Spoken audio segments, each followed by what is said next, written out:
Admiral Xortek stood before the curved viewing screen. His 4 eyes narrowed as he studied the blue-green planet. His scales glinted under the ship's lights as he tapped a claw against the control panel. "Such a primitive world," he said. "Their signals are cluttered and disorganized. They still use fossil fuels. They fight among themselves." He turned to his second-in-command. "The High Command was right. This will be an easy conquest for the Trezalian Empire." Behind him, Science Officer Melva shifted uncomfortably. "Admiral, I must again bring to your attention the unusual readings from the planet. The natives show remarkable adaptability and—" "Enough." Sortek cut her off with a slash of his hand. "I've read your reports. Humans are physically weak compared to Trezalians. Their technology is centuries behind ours.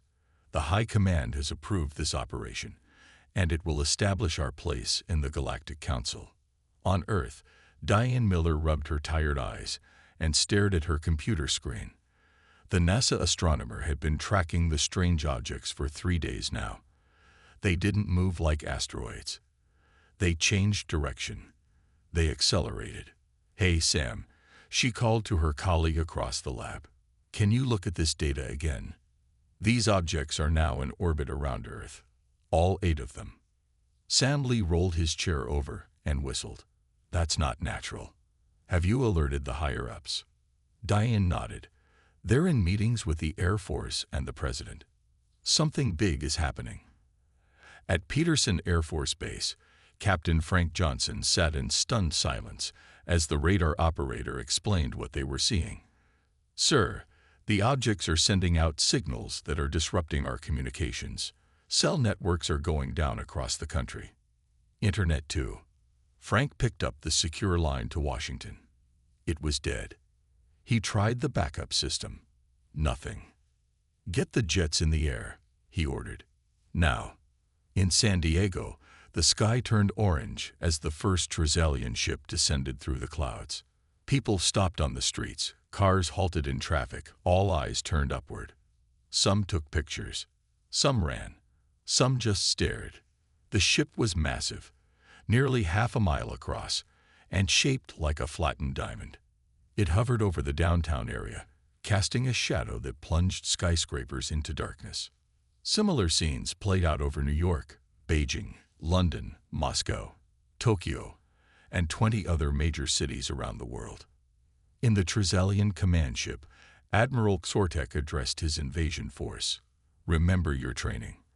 These humans will be shocked by our technology. Most will surrender immediately. Any resistance will be disorganized and quickly crushed. The High Command expects this planet to be secured within 7 standard rotations." The first shots weren't fired by humans. The Trezalians launched what they called compliance beams at key government buildings. The White House, the Kremlin, and the Great Hall of the People in Beijing were all hit simultaneously. The structures didn't explode. They simply collapsed as the molecular bonds in their construction materials were weakened. The global response was chaotic. Fighter jets scrambled worldwide, only to be disabled by Trezalian energy fields. Military bases found their weapons systems offline. Power grids failed across continents. But in a small NASA facility, Diane Miller made a discovery. "The aliens are using our satellites to coordinate their attacks," she told the remaining staff. "If we can take out our own satellite network." In the Pentagon's hardened underground levels, the few generals who had made it to the command center received reports from around the country. "Sir, we have confirmation that the aliens have landed troops in 12 major cities," a young officer reported. "But something strange is happening. They seem confused. Their formations are breaking down." On the streets of San Diego, Navy SEAL John Martinez watched from a hidden position as the alien troops emerged from their landing craft. They moved with precision at first, but as crowds of humans ran in all directions, the aliens began to lose formation. They weren't prepared for the chaos, the unpredictability. Martinez clicked his radio twice. Around the city, other hidden soldiers did the same. The humans had no plan yet, but they were watching, learning. adapting. And in orbit, Admiral Sortek was already beginning to realize that his easy conquest might not be so easy after all. The Trezelian ground commander Vector stood in the middle of a Los Angeles street, surrounded by burning cars and broken glass.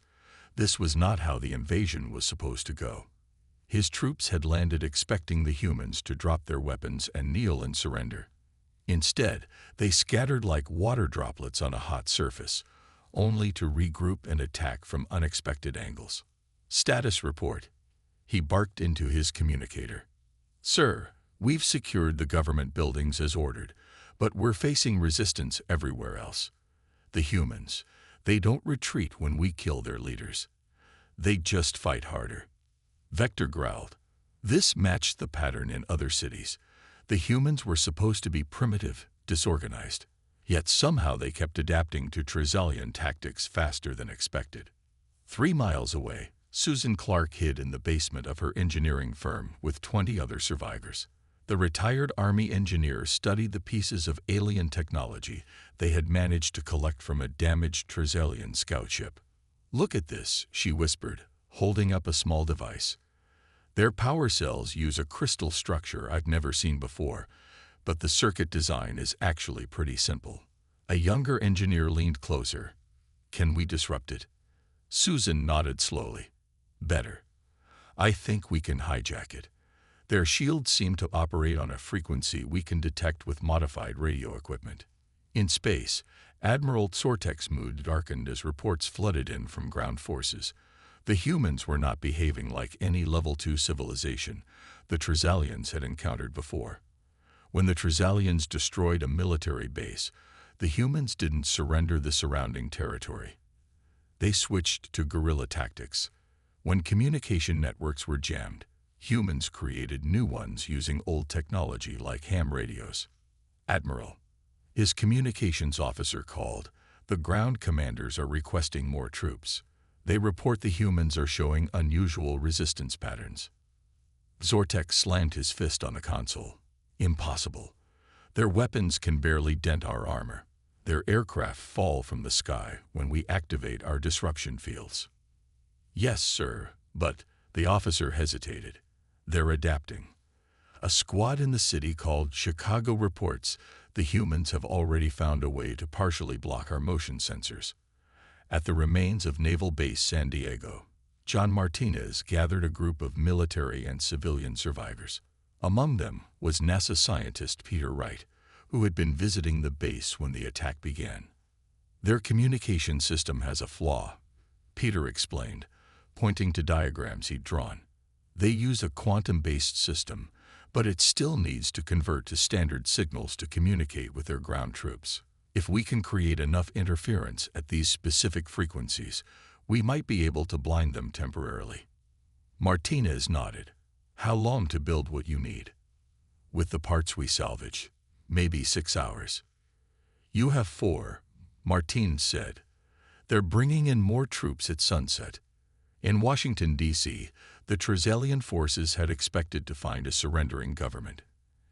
Instead, they found empty buildings and booby traps. Commander Zelta, leader of the D.C. invasion force, sent an urgent message to the fleet. The humans are displaying irrational resistance. They sacrifice themselves to kill even one of our soldiers. They have no central command for us to target. Every human seems capable of organizing resistance on their own. Back in Los Angeles, Susan Clark had finished modifying a collection of cell phones and car batteries into improvised disruptors. She handed them out to the people in the basement. These won't hurt the aliens directly, she explained, but they should make their motion sensors go haywire for about 30 seconds, long enough for our people with weapons to get close. Across the world, similar scenes played out as humans quickly learned, adapted, and shared information about the invaders' weaknesses. Radio operators used old equipment to spread the word. People with engineering backgrounds started creating countermeasures from everyday items. On his command ship, Admiral Sortek was beginning to feel something unfamiliar: doubt. He had promised the High Command a quick victory. Now he was facing the possibility of a prolonged conflict against an enemy that refused to follow the normal rules of warfare. an enemy that seemed to grow stronger, not weaker, with each passing hour. 1 week into the invasion, the Trizelians controlled the skies but struggled on the ground. In a small high school outside Atlanta, Laura Wilson gathered 30 people in the gymnasium. The history teacher had a map spread across a table, marking known alien positions with red pins. They move in groups of 6, she explained to the mix of civilians and soldiers. They expect us to target their leader, who wears the gold armor. But their real weakness is the one with the blue markings. That's their communications specialist. A police officer raised his hand. How do you know this? Laura pointed to a ham radio in the corner. We're not the only ones watching them. People all over the country are sharing what works and what doesn't. The aliens cut our internet, but they forgot about older technology. Outside Denver, mechanic Bill Cooper worked under the hood of a modified pickup truck. He had removed the muffler and attached a device made from microwave parts and copper wiring. "Hand me that wrench," he said to his teenage son. "This pulse generator should disrupt their shields for about 10 seconds. Not long, but enough time to hit them with conventional weapons." Bill wasn't the only one building makeshift weapons. Across the country, people with engineering backgrounds were creating improvised devices based on observed weaknesses in Trizelian technology. College students reprogrammed drones to interfere with alien sensors. Farmers modified crop dusters to spray chemicals that clouded alien vision systems. On the Trizelian command ship, Admiral Sortek faced a rebellion from his officers. "The casualty reports are unacceptable," Commander Rilna said. "We've lost more troops in 7 days than in our last 3 planetary conquests combined. These humans don't fight like rational beings. They should have surrendered by now." Sortek paced the command deck. "The High Command expects results. They've already sent reinforcements. We will crush this resistance." Science Officer Melva spoke up. "Admiral, I warned you about the unusual readings. Humans evolved as persistence predators. They don't give up when faced with superior force. They adapt. My analysis suggests—" "Your analysis is noted," Sortek interrupted. "But we cannot return to the Empire in defeat. Prepare for Phase 2 of the invasion. Target their food and water supplies." At the edge of the solar system, a sleek ship emerged from faster-than-light travel. Unlike the angular Trizelian vessels, this ship was curved and elegant. Inside, Representative Zilara of the Eldari received the latest reports about Earth. "The Trizelians did what?" She gasped, her luminescent skin flashing with anger. "They invaded Earth without Council approval. Contact all Council members immediately. This is a severe violation of galactic law." Her aide looked confused. "But Earth is just a Level 2 civilization. Why the concern?" Zilara's expression darkened. "Because, young one, Earth is marked in the ancient records. The humans are one of the persistent species. The Trizelians have stirred a nest of hornets." Back on Earth, NASA engineer Kevin Phillips led a team that had successfully hacked into the alien communication network. In a basement lab protected by concrete and signal-blocking mesh, they listened to translated Trizelian communications. "They're bringing in more ships," Kevin told the military officers gathered around him. "But they're arguing among themselves. Some want to pull out. Others want to escalate." General Alan Foster nodded grimly. "Then we hit them harder. Show them the cost will be too high." He turned to his staff. "Get word to all resistance cells. It's time for Operation Porcupine." That night, coordinated attacks struck Trizelian positions across the globe. The aliens had expected humans to protect their cities and infrastructure. Instead, humans abandoned strategic positions and focused solely on inflicting maximum damage to Trizelian forces. In orbit, a junior officer approached Admiral Sortek with trembling hands. "Admiral, we've detected a new ship entering the system. It's not one of ours." Sortek turned slowly. "Another human trick." "No, sir. The energy signature matches. The Eldari. It's a Galactic Council vessel." For the first time since the invasion began, true fear showed in Sortek's 4 eyes. The great chamber of the Galactic Council buzzed with angry voices. Representatives from 200 species filled the circular room, their attention focused on the central platform, where Trizalian Ambassador Morks stood alone. "The actions of the Trizalian Empire cannot be defended," boomed Councillor Zilara, her Eldari skin glowing with blue anger. "You invaded a protected world without approval." Ambassador Morks raised all four of his hands. "Protected? Earth is merely a level 2 civilization. Our surveys showed primitive technology and divided governments. It is a routine colonization." A hologram appeared above the chamber floor showing scenes from Earth. Humans fighting with improvised weapons, coordinated attacks against Trizalian forces, and the growing pile of alien casualties. "Does this look routine, Ambassador?" asked the reptilian representative from Dracus Prime. "Your forces have suffered more losses in 2 weeks than in your last 5 conquests combined." From his position at the back of the chamber, Archivist Neil approached with a hovering data cube. The ancient librarian species had kept the Council's records for millennia. "If I may address the Council," Neil said, his voice barely above a whisper yet heard by all. "There are records about humans in the ancient archives. Warnings, in fact." The chamber fell silent. "Proceed, Archivist," said the Council leader. Neil activated the cube, and a new hologram appeared, ancient text and diagrams showing various humanoid species across different star systems. "The Earth anomaly has been observed before," Neil explained. "Humans are one of the few species in our galaxy that evolved as persistence predators. They pursued prey until it collapsed from exhaustion, a strategy that requires remarkable stamina and determination." The Council members murmured in surprise. "But more concerning," Neil continued, "is their psychological profile. Unlike most rational species who retreat when faced with superior force, humans become more aggressive when threatened. Their recorded history shows continuous warfare that would have destroyed most civilizations, yet they survived and advanced." On Earth, NASA engineer Kevin Phillips led his team in a daring operation.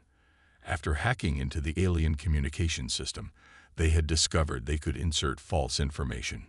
"Send the false retreat orders now," Kevin said to his team of programmers. Around the world, Trizalian ground forces suddenly received orders to fall back to their landing sites. The aliens, accustomed to strict hierarchy, didn't question the commands even though they seemed strange. As they concentrated their forces, human resistance fighters were waiting. In San Diego, John Martinez watched through binoculars as confused Trizalian troops gathered at their landing zone. "They took the bait," he radioed to other units. "Execute Phase 2. Across the city, hidden devices activated, jamming the alien sensors and communication equipment. Similar scenes played out in cities worldwide as humans launched coordinated attacks on the concentrated alien forces. In the Council chamber, debate raged about how to respond to the Trizalian invasion. "We must send peacekeepers immediately," argued Representative Zilara. "For what purpose?" countered a gas-based being from the Outer Rim. "The humans appear to be handling this invasion quite effectively on their own." A new message appeared on the central display, the latest update from the observation ships near Earth. "Remarkable," said the Council leader. "The humans have reversed the Trizalian advance in several major cities. They are using the invaders' own technology against them." Ambassador Morks trembled. "This is impossible. They are primitives." Archivist Neil shook his head. "That is where your empire made its critical error, Ambassador. Humans may lack advanced technology, but they possess something far more dangerous: innovative thinking under pressure and a refusal to accept defeat." The Council voted to dispatch diplomatic vessels to Earth immediately. In his command ship, Admiral Xortek received the worst news of his career: a direct order from the Trizalian High Command to cease all operations. "Withdraw. After all we've sacrificed." He snarled at the messenger. "The Council has ruled, Admiral. The High Command has no choice but to comply." Xortek stared at the blue-green planet on his view screen. "No. We can still win this. Cut communication with the High Command. We will finish what we started. On Earth, the resistance fighters had no idea that help was coming, or that the desperate admiral had just gone rogue. In the Galactic Council's private chamber, 7 senior representatives gathered around a circular table. The mood was tense as Archivist Neil opened files that had been sealed for centuries. "What I'm about to share is classified," Neil said, his ancient fingers moving carefully over the controls.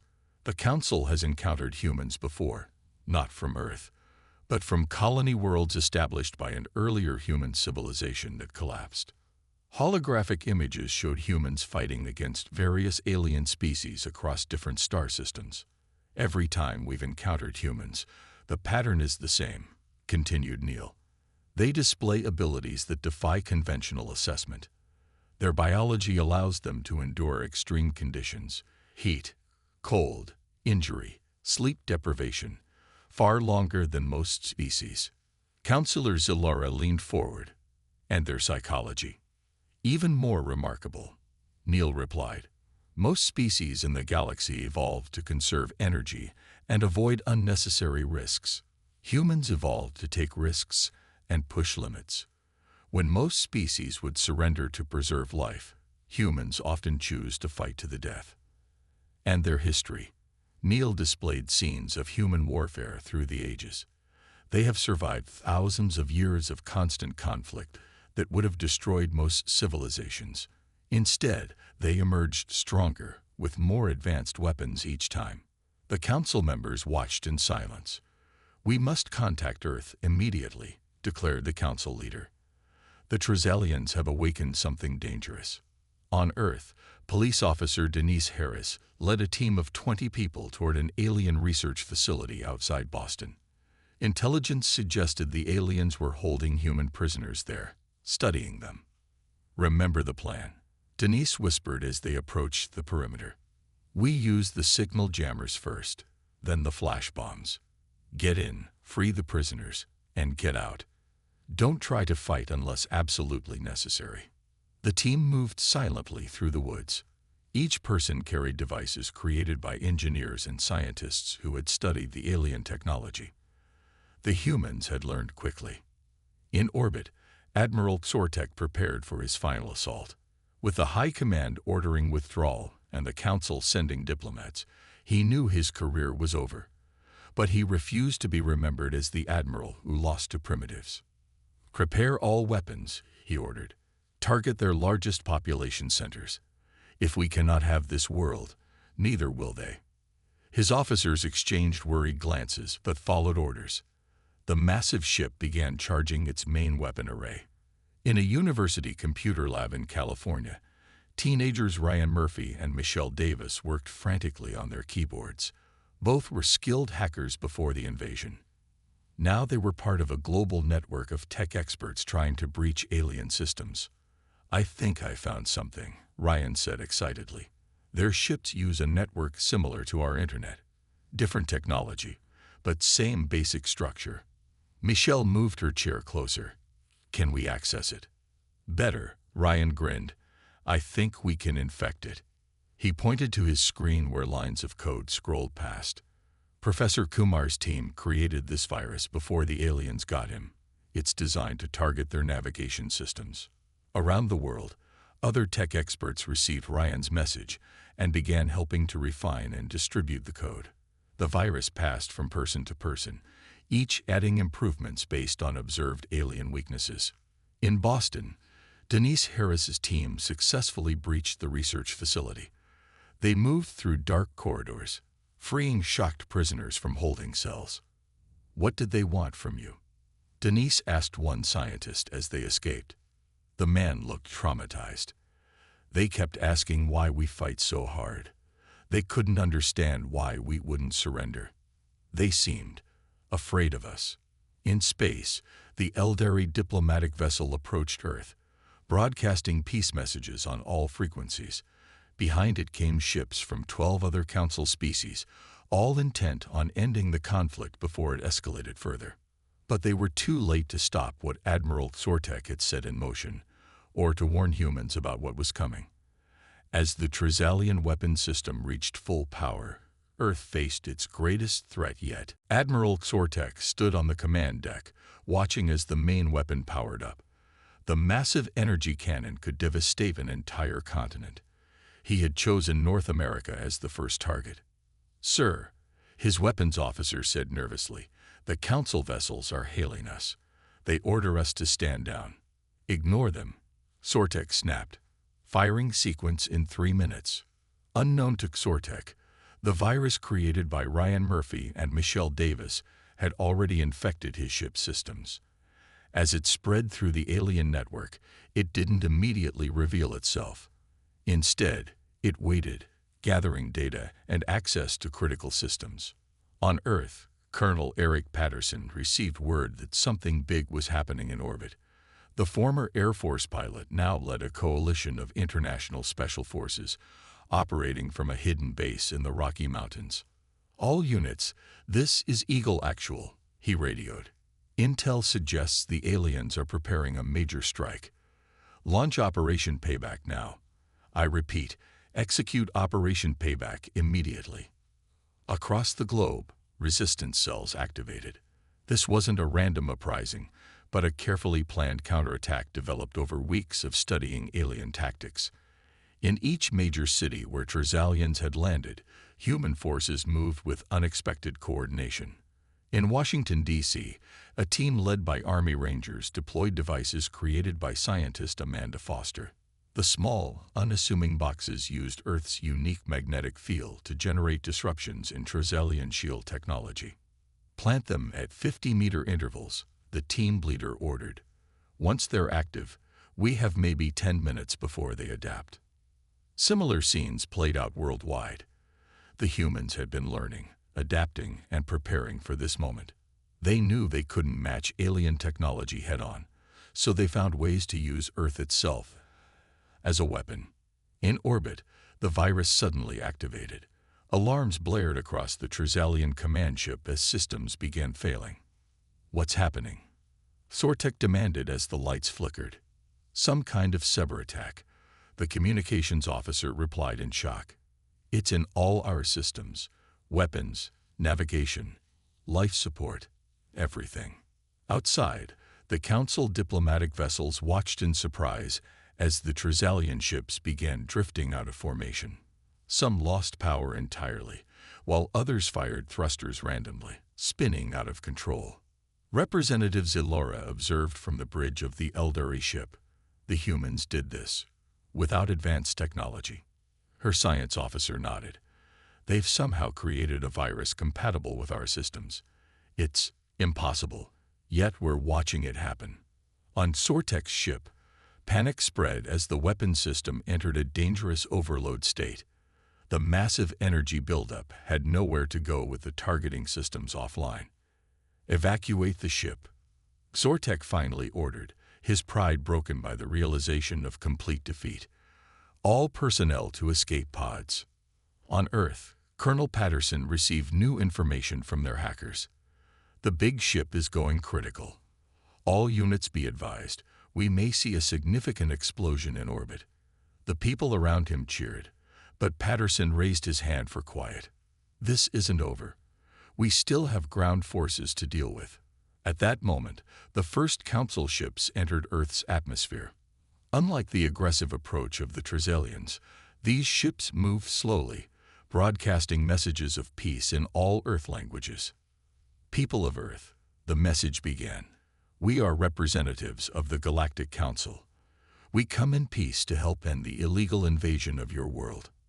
In cities around the globe, humans and Trizalian troops alike paused to look up at the new arrivals. The sleek, elegant vessels were nothing like the angular Trizalian ships. In orbit, Admiral Sortek watched from an escape pod as his command ship exploded in a brilliant flash of light. His invasion force was defeated, his career ruined, his empire disgraced. As Council peacekeepers landed on Earth, they were shocked to find that humans had already pushed back the Trizalian forces in most areas. What they had expected to be a rescue mission was turning into something very different. First contact with a species far more capable than anyone had imagined. 6 months after the invasion, Earth was changed forever. The United Nations Assembly Hall in New York now hosted representatives not just from Earth nations, but from across the galaxy. Today was the formal ceremony to welcome Earth into the Galactic Council. Representative Zilara stood at the podium, her luminescent skin glowing a peaceful blue. The Council acknowledges the illegal nature of the Trizalian invasion and formally apologizes to the people of Earth. As compensation, we offer technological assistance and knowledge. World leaders applauded as Zilara continued. Furthermore, the Trizalian Empire has been sanctioned. They will provide reparations and share their technology with Earth. In the audience sat many heroes of the resistance. Diane Miller, who first spotted the alien ships. John Martinez, who led early counterattacks. Susan Clark, who reverse-engineered alien technology. Kevin Phillips, who hacked alien communications. And the teenagers Ryan Murphy and Michelle Davis, whose virus had turned the tide of the battle. Behind them sat Colonel Eric Patterson, now head of Earth's new planetary defense force. The combined military unit incorporated soldiers from all nations, using both human ingenuity and newly acquired alien technology. Ambassador Leonard Garcia, Earth's first representative to the Council, stepped forward to sign the formal agreement. The former diplomat had been chosen for his calm demeanor and ability to negotiate. Earth accepts membership in the Galactic Council, he said clearly. We look forward to peaceful cooperation while maintaining our independence. This last point had been non-negotiable. Unlike most new species that joined the Council, humans had insisted on maintaining their own defense forces and government. After witnessing what humans could do with primitive technology, the Council had quickly agreed.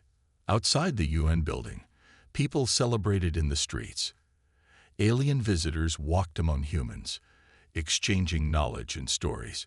Trizalian ships that once threatened destruction now delivered medical supplies and technology.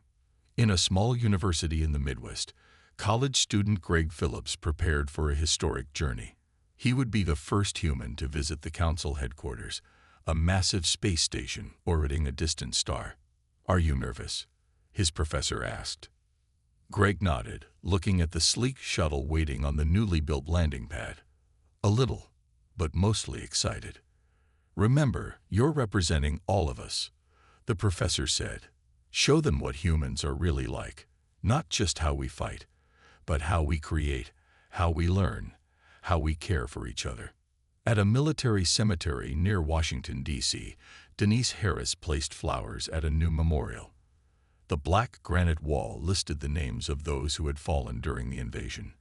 But unlike war memorials of the past, this one bore an inscription in both human languages and a common script of the Galactic Council. They gave their lives not just for one nation, but for all humanity and the right of all species to determine their own fate. In the Council headquarters, Archivist Neil updated the records on humans. The file no longer read potential threat, but resilient ally. He added a note. Species demonstrates remarkable adaptive capacity. Recommend careful monitoring but respectful engagement. Back on Earth, Admiral Xortek stood trial before a combined human and council court. The once proud Trizalian looked diminished in simple clothing, his scales dulled by captivity. The defendant shall surrender all military knowledge and serve as advisor to Earth's defense forces for 20 years, the judge pronounced. This sentence acknowledges both the severity of your actions and the opportunity for redemption through service. As the sun set over New York, Ambassador Garcia stood on the balcony of the UN building with Representative Zilara. What happens now? He asked, looking up at the stars. Stars that were no longer just distant lights but potential destinations. Zilara's skin shimmered with colors humans were just learning to interpret: respect, caution, and something like wonder. Now, she said, the galaxy watches. Many species fear you, others admire you. Some say humans will bring chaos to the Council. Others say you will bring needed change. And what do you think? Garcia asked. Zilara turned to the human. I think the Trizalians did the galaxy an accidental favor. They showed us what you are capable of. And that is something truly remarkable.